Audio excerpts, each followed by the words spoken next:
Hi everyone, so I'm really excited about the video today because we are coming up on our 20th wedding anniversary, and so I thought it'd be really fun to share the story of how we met. And Chandler's gonna take it off. We're going back to 1997. So when I went to an all-male high school, and I'm not a very outgoing person, so it was always, I had some girlfriends, but it was always difficult for me to meet people because I didn't like clubs and going out.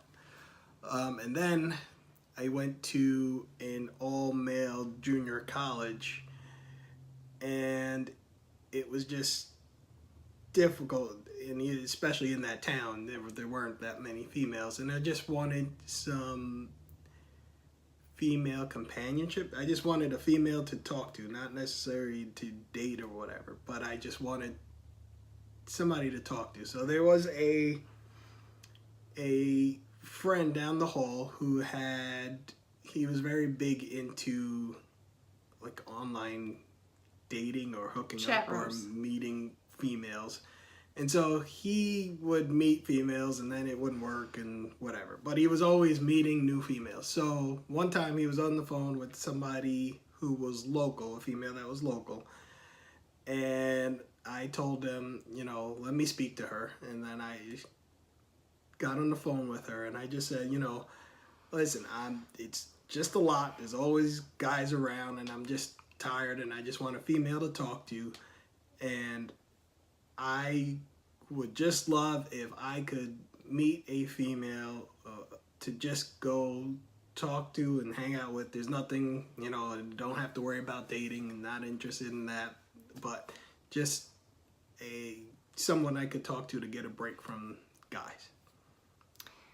So where my story begins is the spring of 97, because I have to go back a little bit further than when I actually found out about him.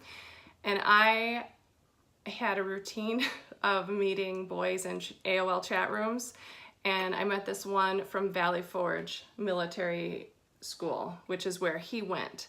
And this guy was about my age. So I was a senior in high school. Well, I was a junior in high school when I met this other guy from that school, and we met at Bennigan's, and my friends came with me, and he had a couple of his friends with him, and it was a disaster. So I don't even remember his name, which says a lot because I always remember names. And he brought a slingshot to dinner. He opened every sugar packet on the table, and all he talked about was fried cheese.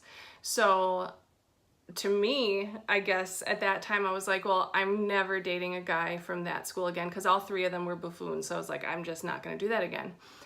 And so now fast forward to fall of 97 when I was at volleyball practice, and a girl on the team with me came up to me and said, hey, I have a guy I want you to meet. He's from Valley Forge. So I'm like, nah, no, I'm not, no. But she told me a little bit about him, and at that time I thought it was just a high school, middle school and high school. I didn't realize there was a college part of it. So I was thinking it was just gonna be another repeat of that buffoon I had met. So I didn't want to do it. But she started telling me a little bit about him. Like, he's from New York and he's black. And this is the part I never told you before. So that's what made me change my mind. Not because I was necessarily attracted to black guys more so than other races, but because that's who liked me. Because like I said, I was in a routine of meeting people from chat rooms, which more so than my parents know. But we were always smart about it. And then, or my friends would set me up, and anytime it was a white guy, he'd be like, oh. So I was like, okay, well, that minority seemed to like me better. So that's why I was like, okay, I'm gonna date other races now. But I was always open to all races until I got like rejected by the entire white race. Anyway. So anyway, she told me a little bit about him, and finally by the end of the conversation, I was like, okay, that's fine. So she said, well, that's good because I already gave him your number. So then I waited. Your turn.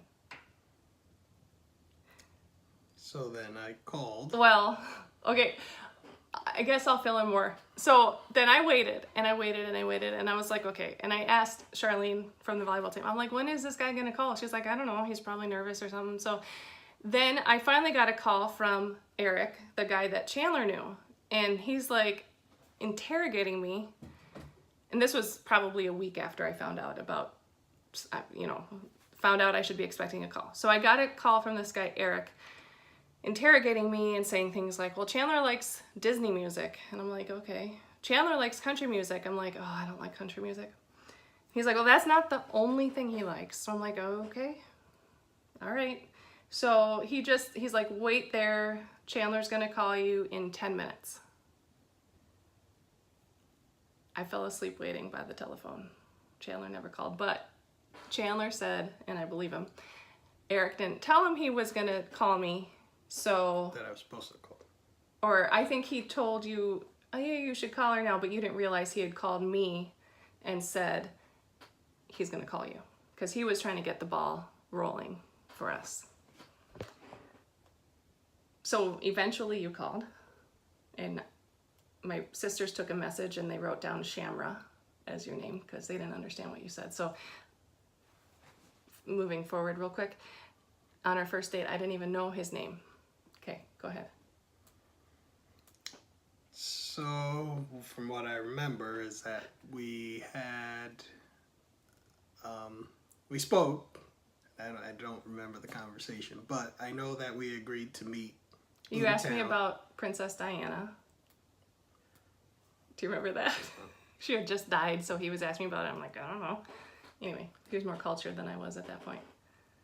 So I know we agreed to meet in town, and the pretty big, or one of the places I knew we would both recognize or know was Dairy Queen, and so we arranged to meet at Dairy Queen.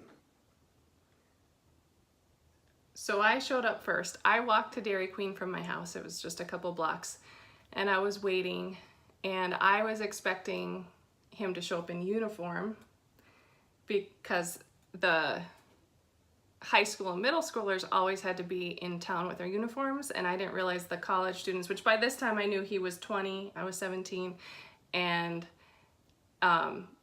so he showed up and he wasn't in uniform, so I was like, oh, is that him? I didn't know, and then he said to me, is your name Melody? And I thought that was such a weird way to put it. Not weird, but just a different way, because I would expect somebody to say, are you Melody?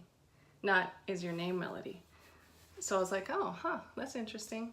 And then we set foot in Dairy Queen, but I didn't want anything and he didn't want anything. So he's like, oh, why are we here? So we went on a walk. I was walking down the block and I happened to turn around. Never buy full price ice cream when you can go to the grocery store and get a gallon for the same price. Anyway. So I happened to turn around, thank goodness, because I saw my sisters walking to Dairy Queen. So I think my mom sent them to spy, and I turned around. So I was like, oh, I better go tell them that we're going for a walk because otherwise they're going to think I'm kidnapped. So I went and told them, okay, we're going for a walk. He's fine, whatever. And we went for a walk, and then we went back in time for me to go to youth group. So I walked over to church, and I saw my friends there. Debbie and Robin, I know for sure, probably some other friends too. And they're like, so, because they knew I was gonna be meeting him. So what do you think? And I remember giving the report, definite boyfriend potential. What were your first impressions? And from what I remember is that I thought she was definitely very attractive, but I didn't want to go back on my word of wanting to pursue anything, because then to me that if you're meeting somebody just to talk, and then either you start hitting on them or you whatever, I didn't want to scare her off, so I just tried to keep it as platonic as I could, because I didn't want to be another creep from Valley Forge. So we walked and talked. And what's funny is for the first several conversations on the phone and in person, I didn't talk very much. I was really shy. And one time I remember talking on the phone, it was after we had met in person. he said, good, you know, you've come a long way, you're coming out of your shell a little bit.